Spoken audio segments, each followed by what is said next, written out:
Bismillahirrahmanirrahim. Assalamualaikum warahmatullahi wabarakatuh.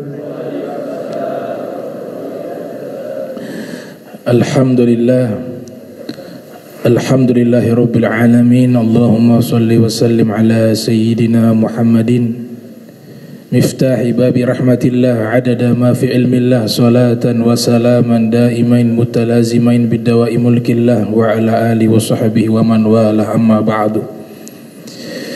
Yang saya muliakan para sesepuh, para imam Masjid Al-Amin, wabil khusus kepada para asatiza, Al-Ustadz, Al-Haji, ya, yang sudah lama meninggalkan Fala Jawa 2 menuntut ilmu.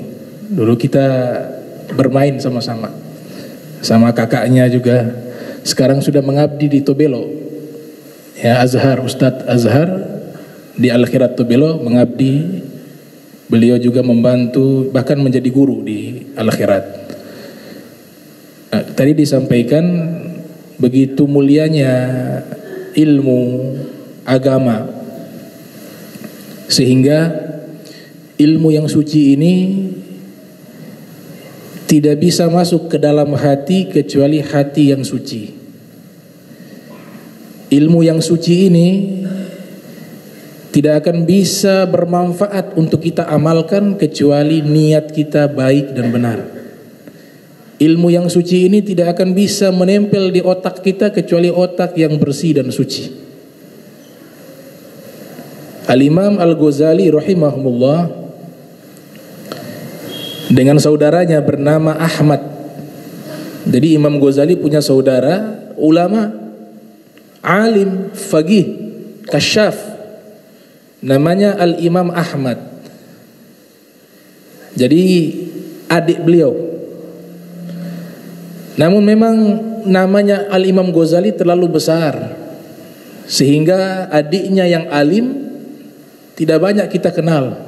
Padahal adiknya seorang ulama besar.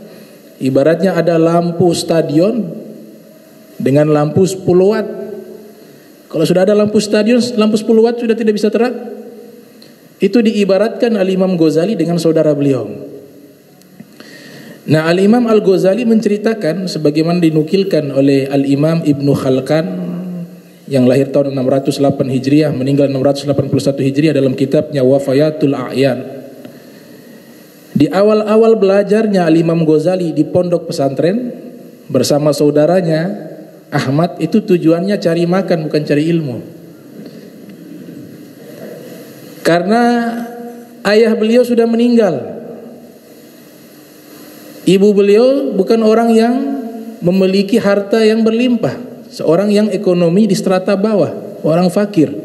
Sehingga Al-Imam Al-Ghazali dengan saudaranya ini dititipkan ke sahabat ayahnya. Nah, ternyata sahabat ayah ini seorang sufi, seorang zahid, fakir juga. Uang titipan dari ayahnya Al-Imam Ghazali habis untuk memberikan nafkah kepada Imam Ghazali, karena beliau juga seorang sufi yang tidak fokus dengan masalah duniawi. Akhirnya sama-sama susah. Al-Imam Ghazali dengan kakaknya susah, dengan saudaranya susah, yang merawat Imam Ghazali juga susah.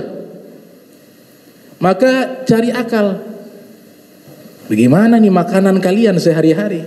Dapat informasi ada buka pesantren, dan pesantren tersebut menyediakan makanan gratis bagi santrinya. Maka yang mengasuh Imam Ghazali dengan saudaranya mengusulkan, kalian lebih baik belajar di pesantren tersebut. Di sana dapat makanan gratis. Maka berangkatlah Imam Ghazali dengan saudaranya. Tujuan pertama yang ada di benaknya Al-Imam Ghazali adalah cari makan, bukan cari ilmu.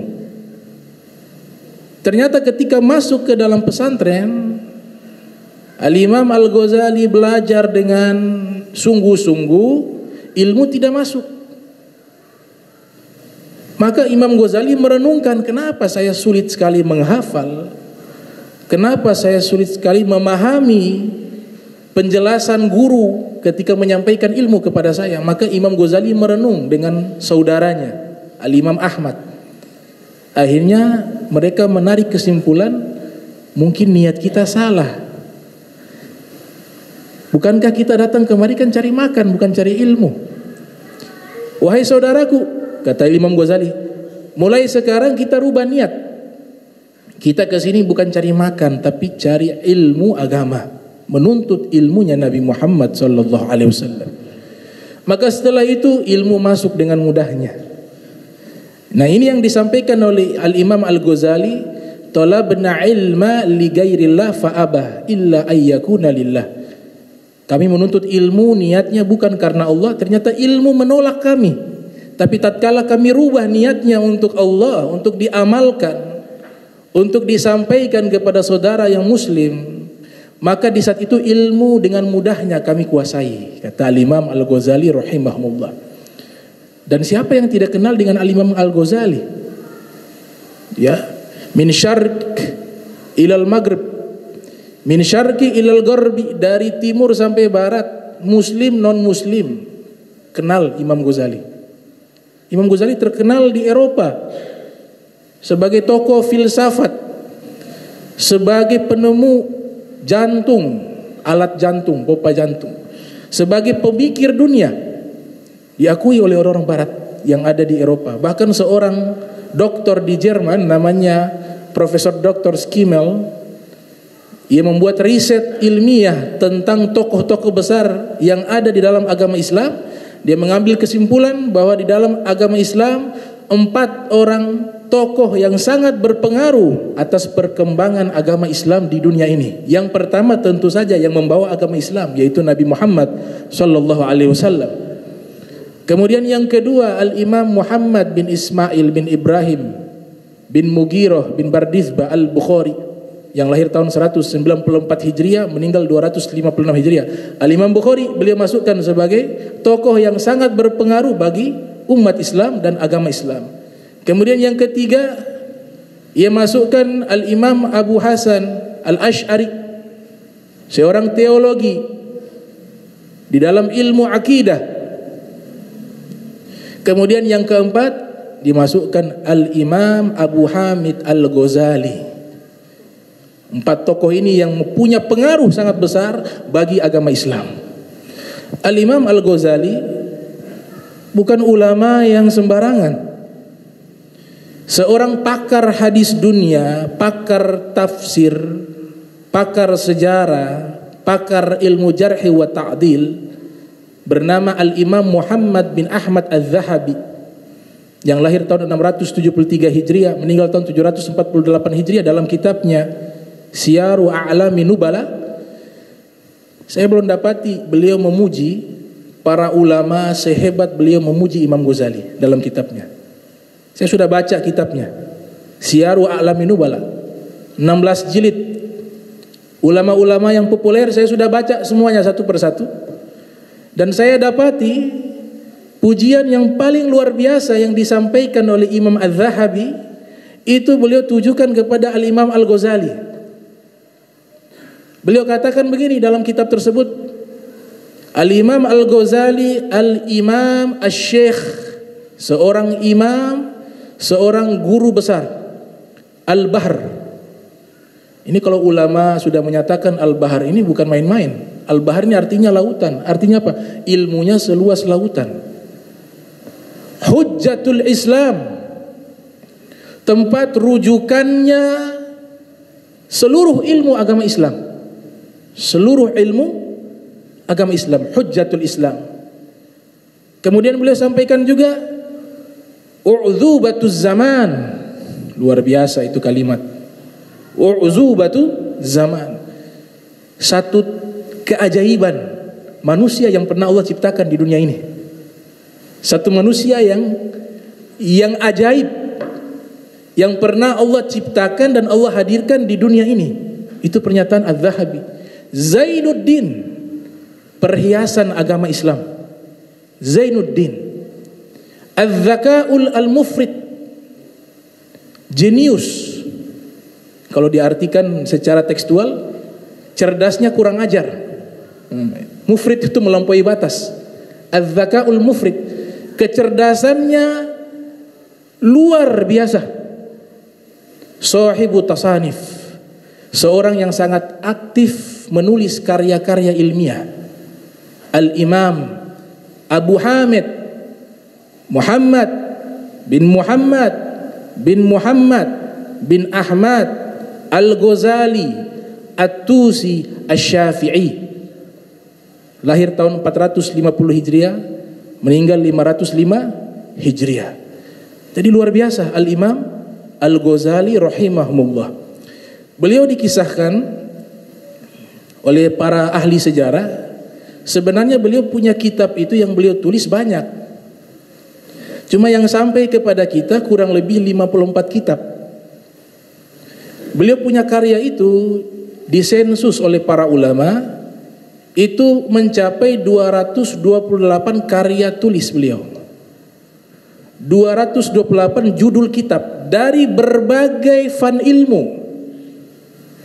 Berbicara ilmu akidah, beliau pakar.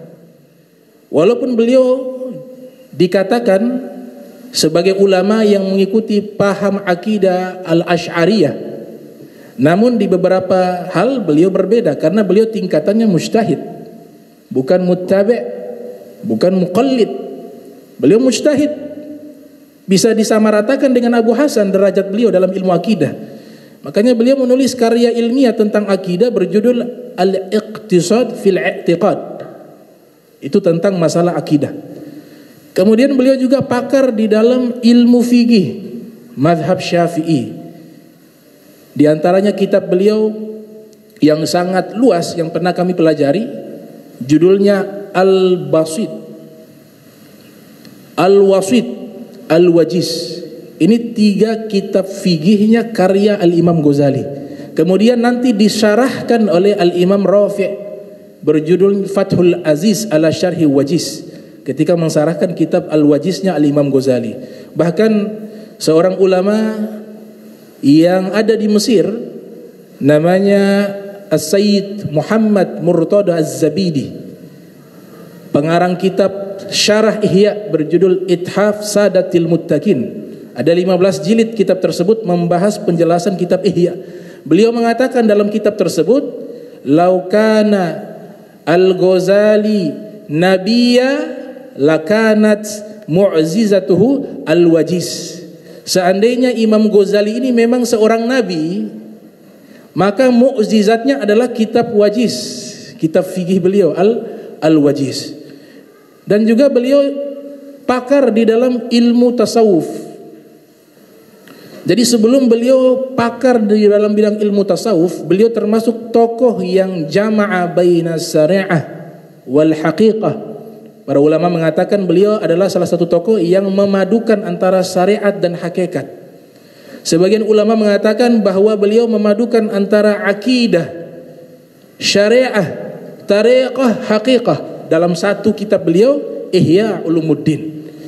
Itu disebutkan beliau termasuk tokoh yang sangat besar di dalam mazhab Syafi'i. Di awal-awal belajar beliau cenderung lebih menghabiskan waktu dan konsentrasi di dalam ilmu fikih. Sampai satu ketika beliau menjadi imam, adik beliau Imam Ahmad menjadi makmum. Di tengah-tengah Imam Ghazali menjadi imam, adik beliau Imam Ahmad solat belum tuntas, beliau putuskan solat. Kemudian solat sendiri. Selesai Imam Ghazali menuntaskan solat beliau, ada yang kabarkan bahwa adiknya engkau tadi di tengah-tengah solat, ya putuskan solat kemudian solat sendiri. Maka Al-Imam Ghazali bertanya kepada adiknya, kepada saudaranya. Ia katakan, wahai Imam Ahmad, kenapa engkau tadi putuskan solat di saat saya menjadi imam? Maka adiknya Imam Ghazali mengatakan, karena engkau solat tadi tidak sah. Bagaimana tidak sah? Ketika engkau solat saya melihat sekujur tubuhmu penuh dengan darah. Sekujur tubuhmu penuh dengan darah, dan darah itu najis. Yang lain tidak lihat, hanya adiknya Imam Ghazali.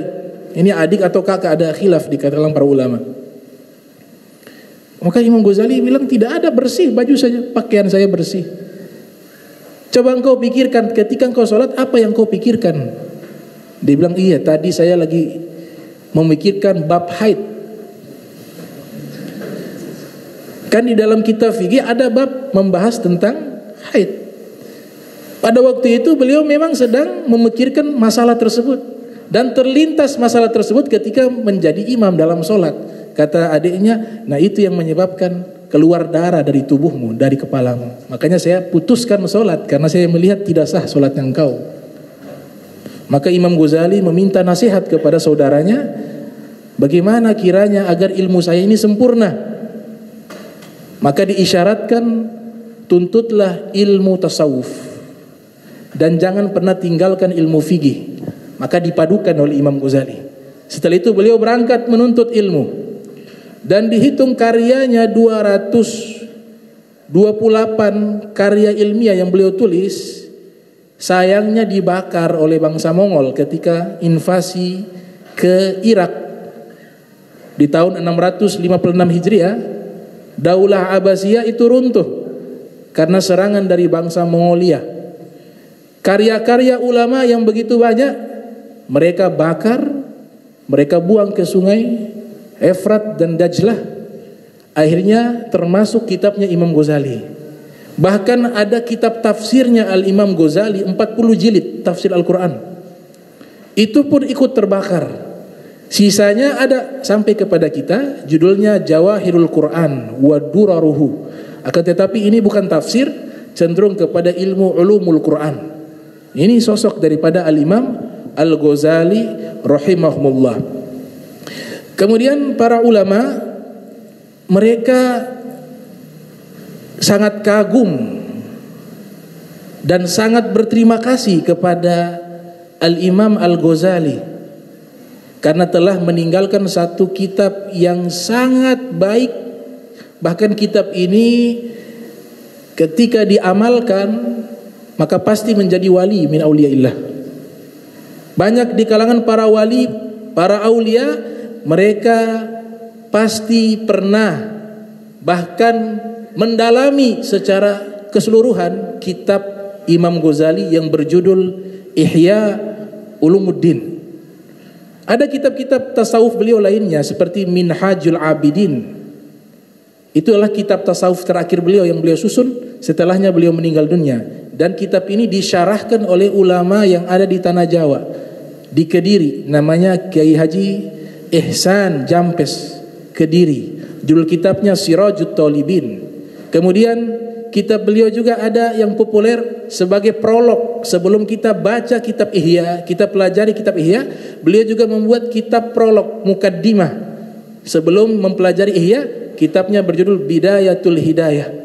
Kemudian ada juga kitab ini disarahkan oleh ulama Indonesia yang nanti menjadi ulama besar di Makkah, bernama Syekh Nawawi Al-Bantani, dengan kitabnya berjudul Maraqiyul Ubudiyah, syarah daripada Bidayatul Hidayah. Kemudian kitab beliau tentang tasawuf tidak terhitung. Ada Al-Munqidhu Minad Dhalal, ada Kimiyah Sa'adah, dan masih banyak kitab-kitab beliau. Bahkan beliau juga pakar dalam ilmu usul fikih. Punya kitab namanya Al-Mustasfah. Beliau juga pakar dalam ilmu usul hadis. Ilmu usul hadis, kitabnya Al-Mankhul min ta'liqatil usul, nama kitabnya. Dan beliau juga ahli tafsir dan juga seorang ahli filsafat. Beliau punya kitab mengkritisi filsafat-filsafat yang menyimpang. Dua kitab yang terkenal, yang pertama judul Tahafatul Falasafah, yang kedua judulnya Maqasidul Falasafah. Jadi luar biasa ini Al-Imam Al-Ghazali. Sehingga kitab Ihya Ulumuddin khususnya di kalangan habaib yang ada di Hadramaut sudah dibaca hampir 900 atau 800 tahun yang lalu. Di antara para imam besar, Sayyidina Syekh Abu Bakar bin Salim itu mengkhatamkan 40 kali Ihya Ulumuddin. bahkan hampir hafal kitab tersebut karena sering beliau membacanya. Kemudian juga Al-Habib Abdullah Al-Idrus demikian. Dan yang paling terkenal yang mempopulerkan Ihya Ulumuddin, bahkan selalu menyampaikan bahwa kitab-kitab yang saya tulis ini semuanya kebanyakan saya ambil dari Imam Ghazali. Itu bahasa tawadunya Al-Habib Abdullah bin Alwi bin Muhammad Al-Haddad. Kalau kita baca kitab An-Nasaihud Diniyah, itu prolognya itu Al-Imamul Haddad selalu menyampaikan ini kebanyakan saya kutip dari Imam Ghazali. Kita temukan murid beliau Al-Habib Ahmad bin Zain Al-Habsyi, kitab Risalatul Jami'ah. Di bagian awal juga beliau katakan demikian, bahwa ini kitab saya ambil banyak dari pernyataan penjelasan Al-Imam Al-Ghazali rahimahumullah. Dan kitab ini beberapa cetakan banyak, ada yang 10 jilid. Kitab Ihya Ulumuddin yang asli itu 10 jilid. Ada yang cetakannya 6 jilid. Ada yang 5 jilid. Tapi yang paling komplit itu 10 jilid. Nah, Imam Ghazali ketika membahas di dalam kitab Ihya, itu beliau punya 4 bagian pembahasan. Yang pertama beliau bahas ibadah, yang kedua beliau bahas muamalah, yang ketiga beliau bahas muhlikat, hal-hal yang membinasakan, dan beliau tutup dengan al-munjiat. Ini pembahasan yang dibahas oleh Imam Ghazali dalam kitab Ihya Ulumuddin, sehingga para ulama yang mereka jadi wali pasti baca kitab Ihya. Sehingga ada yang pernyataan mengatakan, kalau mau bedakan ulama dunia dengan ulama akhirat itu mudah. Bagaimana cara membedakan ulama akhirat dengan ulama dunia? Kalau ulama akhirat itu pasti senang dan cinta kepada kitab Ihya Ulumuddin. Kalau ulama dunia pasti benci kepada kitab Ihya Ulumuddin, kitabnya Imam Ghazali. Itu pernyataan bahkan dikutip di dalam kitab Syarhu Ainiyah oleh Al-Habib Ahmad bin Zain Al-Habsyi, dan juga Al-Iraqi dalam kitabnya Ta'riful Ahya bi Fadailil Ihya. Itu menyebutkan pernah ada satu orang tokoh ulama, dia membakar kitab-kitabnya Imam Ghazali, khususnya kitab Ihya Ulumuddin, karena dia beranggapan kitab ini banyak hadis yang dhaif, hadis palsu menurut ulama tersebut. Dan maka ditakhrij oleh Ibnu Zawzi Abu Faras Abdurrahman yang lahir tahun 510 Hijriah, meninggal 597 Hijriah, dalam kitabnya Minhajul Qasidin. Jadi perlu diketahui, Ibnu Zawzi Al-Baghdadi ketika mentakhrij, juga Al-Imam Al-Iraqi ketika mentakhrij kitab Ihya, memang dinyatakan banyak hadis la asla lahu, tidak ada asalnya, tidak ada sumbernya. Dan memang ada hadis palsu. Ada hadis palsu, namun hadis yang sahih sudah diteliti akhir. Ada seorang ulama di Damaskus, muhakkik di zaman kita ini, dengan perkembangan teknologi dan juga kitab yang sudah banyak terhimpun, ternyata ia teliti justru kitab Ihya Ulumuddin itu kurang lebih ada 2000 hadis sahih. Artinya apa? Para ulama yang mengkritik hadis tersebut, yang menyatakan la asla lahu, itu bukan berarti Imam Ghazali mengarang hadis, tidak. Tapi jawaban yang paling tepat, ulama ahli hadis tersebut belum menemukan data bahwa itu adalah hadis. Nanti di zaman sekarang ternyata mereka temukan, oh ternyata ini hadisnya ada sumbernya. Dari sini. Artinya apa? Ulama yang mengkritik itu pemahaman tentang hadis tersebut belum sampai ke situ. Imam Ghazali sudah melampaui itu. Makanya di dalam kitab Ithaf Sadatil Muttaqin itu banyak, kalau Al-Iraqi punya takhrij selalu dikritik ulang oleh Syekh Muhammad Murtada Az-Zabidi. Al-Iraqi mengatakan, Al-Iraqi ini ahli hadis, gurunya Ibnu Hajar Asqalani yang lahir tahun 773 Hijriah, meninggal 852 Hijriah. Ketika mengatakan tidak ada asal, ini hadis palsu, apa jawaban ulama hadis setelahnya? Oh, ini ada asalnya di kitab ini. Ini yang palsu, ternyata tidak palsu, ada pendapat ini.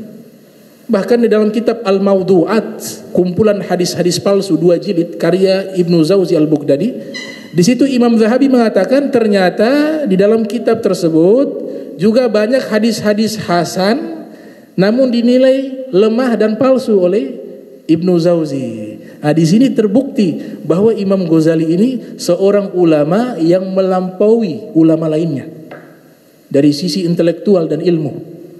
Makanya para aulia cinta dengan kitab ini. Al-Habib Abdullah Al-Haddad, beliau katakan dalam syairnya, bi ihya ulumiddin tahya qulubuna wa yukshafu anna ghammuna wa kurubuna. Kitab Ihya Ulumuddin menghidupkan hati kami. Kesumpekan, kesulitan hilang dengan sebab kitab Ihya Ulumuddin. Kitabun hawa al-ilm alladhi huwa nafi'. Kitab Ihya terhimpun di dalamnya ilmu yang sangat bermanfaat. Muallifuhu ustazuna wa tabibuna.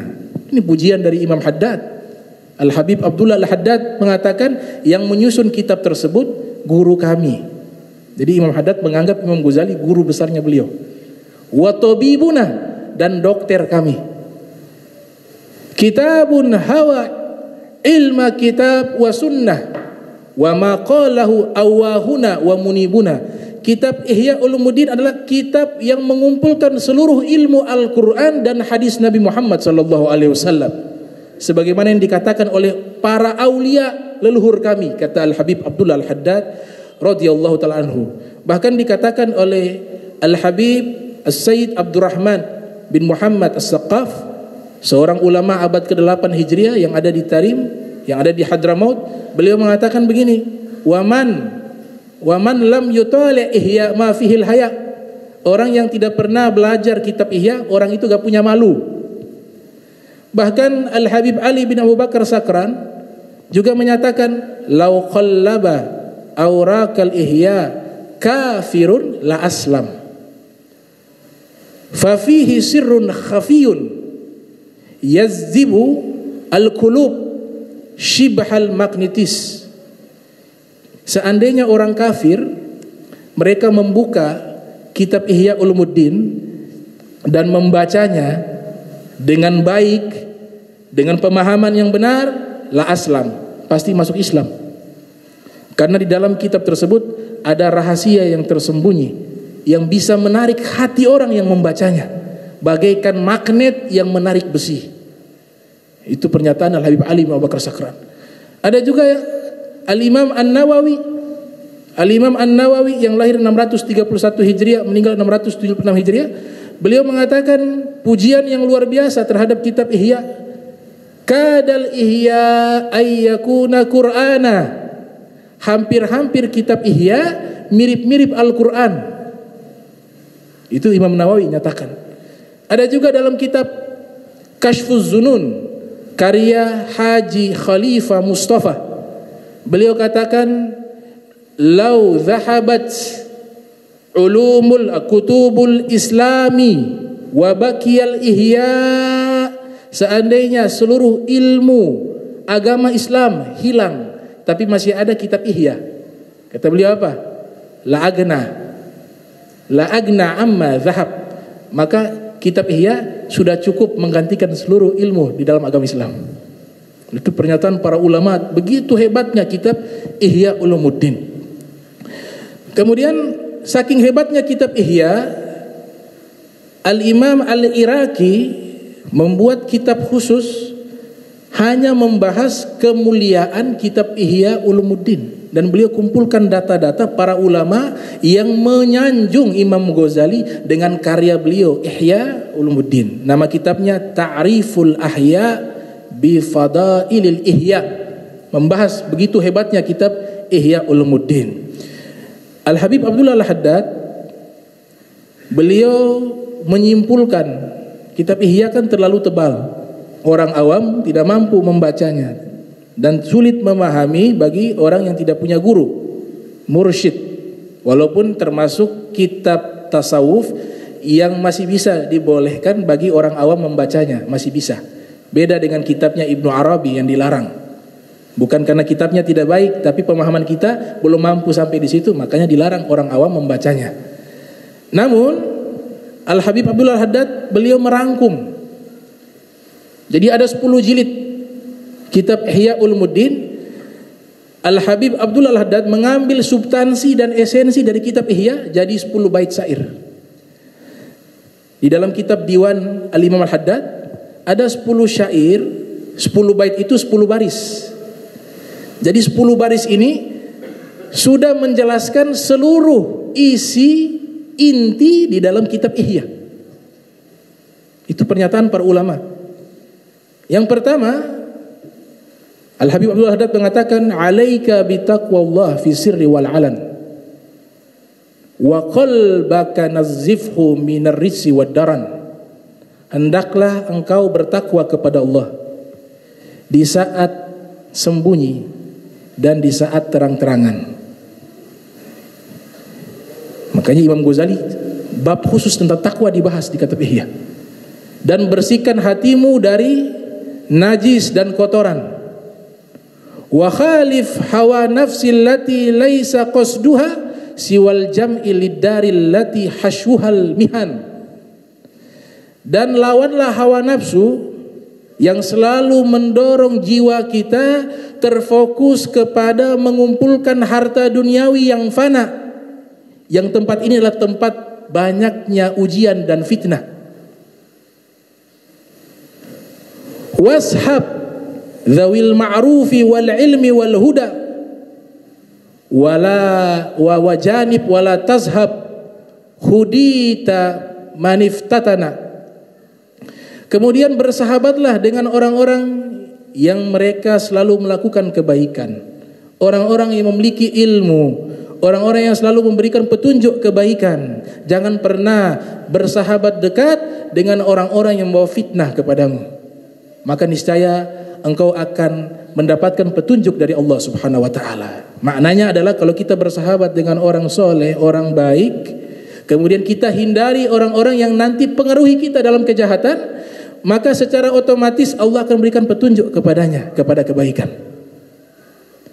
Kemudian yang ketiga, beliau katakan di dalam syair tersebut, wa in tarda bil maksum ishta muna'amah wa in lam takun tarda bihi ishta fi hazan. Kalau engkau ridho dengan rizki yang pernah Allah berikan atau rizki yang Allah berikan padamu, engkau terima itu dengan penuh rasa syukur, maka engkau akan hidup dalam keadaan penuh kenikmatan. Namun jika engkau tidak ridho, tidak menerima segala sesuatu yang Allah berikan padamu, maka engkau akan selalu hidup dalam kesedihan. Dan beliau sampaikan ada 10 bait. Beliau sampaikan di dalam diwannya. Kemudian dia sampaikan juga, wasalli biqalbin hadirin gaira ghafilin wala talhu an dzikril maqabiri wal kafan. Kalau sholat, berusaha agar hati ini khusyuk ketika sholat, jangan sampai lalai. Dan jangan pernah lupakan mengingat kuburan, tempat yang suatu saat kita akan masuk ke dalamnya. Dan jangan pernah lupakan kain kafan yang nanti menutupi tubuh kita. Beliau katakan, Al-Habib Husain bin Thohir mengatakan, berapa banyak orang yang tertawa terbahak-bahak, di waktu yang sama penjual kain kafan telah menggunting kain yang akan diberikan padanya ketika meninggal dunia. Luar biasa ini nasihat. Kemudian disampaikan lagi, wa ma hadhihi dunya bidari iqamatin wa ma hiya illa qattariq ilal watan. Ketahuilah, ini dunia bukan tempat tinggal abadi kita. Kita di dunia ini hanya numpang lewat sesaat, dan suatu saat kita akan kembali ke tanah air kita yang abadi, yaitu surganya Allah Ta'ala. Kita akan kembali ke akhirat. Jika kita baik, tempat di surga. Namun jika kita tidak taat, tempat dalam neraka. Ini luar biasa. Ini isi Ihya Ulumuddin. Wa ma dar illa jannatun liman ittaqa wa narun liman lam yattaqillah fasma'an.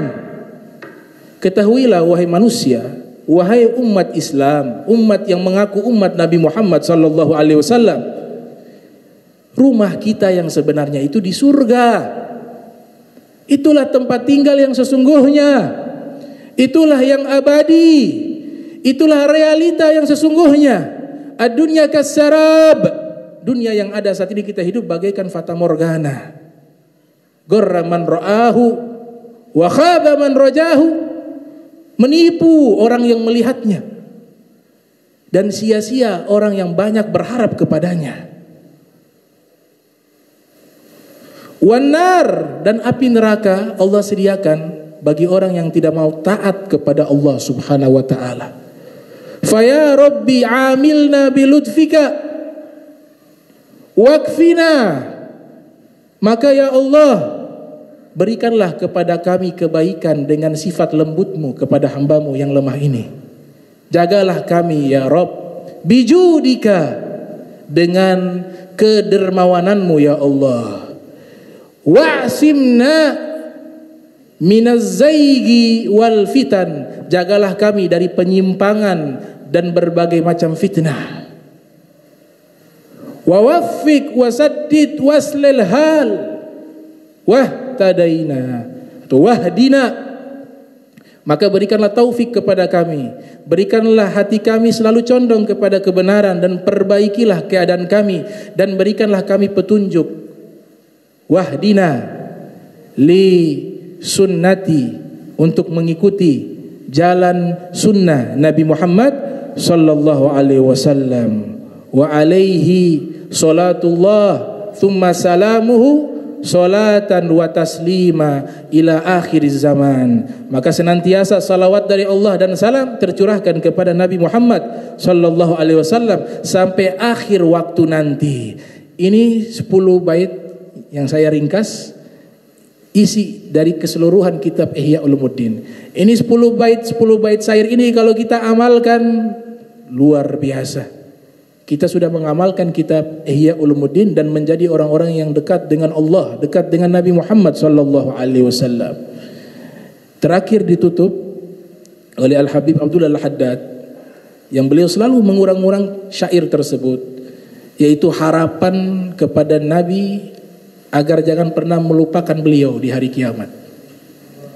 Jadi sekelas Al-Habib Abdul Al-Haddad, beliau merasa ini amalan beliau, ilmu beliau, ibadah beliau, itu beliau merasakan tidak memiliki itu semua. Sehingga beliau punya harapan, ya Rasulullah, jangan lupakan saya di hari kiamat.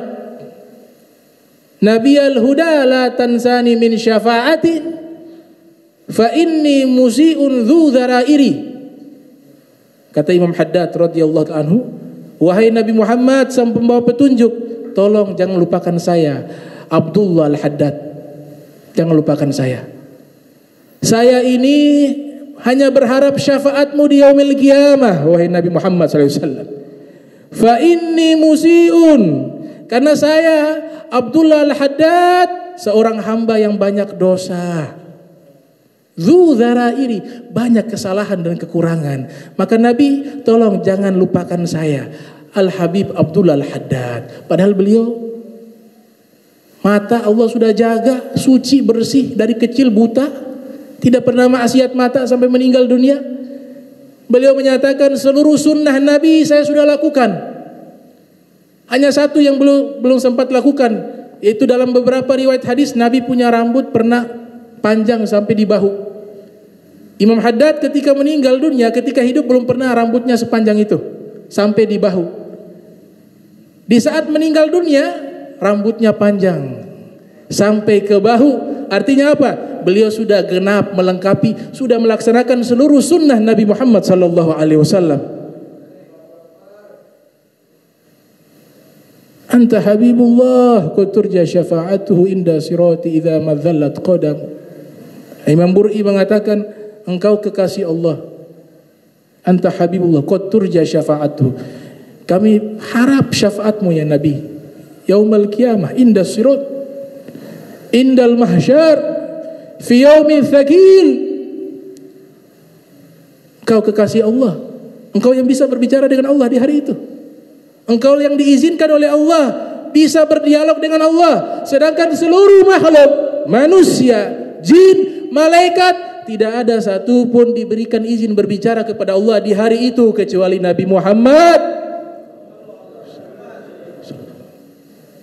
Maka Imam Bur'i ketika ingin ziarah ke makam Nabi tidak pernah sampai ke dalam makam tersebut, tidak sampai di hadapan makam Nabi. Kenapa? Begitu ta'zimnya, begitu cintanya kepada Nabi Muhammad, dan beliau paham siapa Nabi Muhammad. Maka beliau ketika ingin ziarah selalu pingsan, belum sampai, pingsan, tidak sampai ke makam Nabi.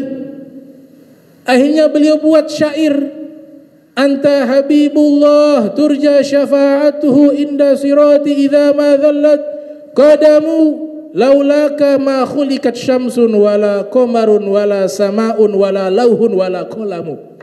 Engkau kekasih Allah yang diharapkan syafaatmu di yaumil qiyamah, di saat kaki ini menyeberangi jembatan Sirat. Harapan kami syafaat Nabi Muhammad sallallahu alaihi wasallam. Kalau bukan karena engkau, Allah tidak ciptakan matahari, Allah tidak ciptakan rembulan, Allah tidak ciptakan langit, Allah tidak ciptakan lauh, Allah tidak ciptakan kolam. Semua karena berkat adanya engkau kekasih Allah. Laulaka ma khalaqtu aflak. Kalau bukan karena engkau, aku tidak ciptakan alam semesta ini. Jadi seperti itu. Para ulama, mereka begitu cinta kepada Nabi. Anta babullah ayyumri'in atahu min ghairika la yadkhulu. Engkau pintunya Allah. Siapa yang ingin dekat dengan Allah tidak lewat pintunya Allah, maka tidak mungkin dia bisa dekat dengan Allah Subhanahu wa taala. Pintunya Allah adalah Nabi Muhammad sallallahu alaihi wasallam. Maka ini lidah banyak memuji beliau, banyak mengucapkan salawat dan salam kepada beliau. Pupuk dalam hati kita kecintaan yang hakiki kepada beliau, kecintaan yang sesungguhnya dalam hati kita. Tanamkan rasa rindu perjumpaan dengan Nabi Muhammad SAW, maka Nabi pun akan rindu berjumpa dengan kita. Allahumma jam'ana hadza jam'a marhuma wa tafarraqana min ba'di tafarraqa ma'zuma wa la tajal minna wa la minna syaqiyal mahruma. Allahumma nadzih qulubana an ta'alluqi biman dunak waj'alna min qaumin tuhibbuhum yuhibbunak. Subhanaka bihamdika asyhadu an la ilaha illa anta astaghfiruka wa atubu ilaih. Wa sallallahu alaihi Muhammadin wa ala alihi wa sahbihi wa barik wa sallam wa ila hadratin nabi Muhammadin sallallahu alaihi wasallam. Al-Fatihah. Bismillahirrahmanirrahim. Alhamdulillahirabbil alamin arrahmanirrahim maliki yaumiddin iyyaka na'budu wa iyyaka nasta'in shiratal ladzina an'amta alaihim ghairil maghdubi alaihim amin. Da'wa subhanaka allahumma tahiyyatun fiha salam wa akhir da'wa alhamdulillahirabbil alamin wa lafu minkum wassalamu alaikum warahmatullahi wabarakatuh.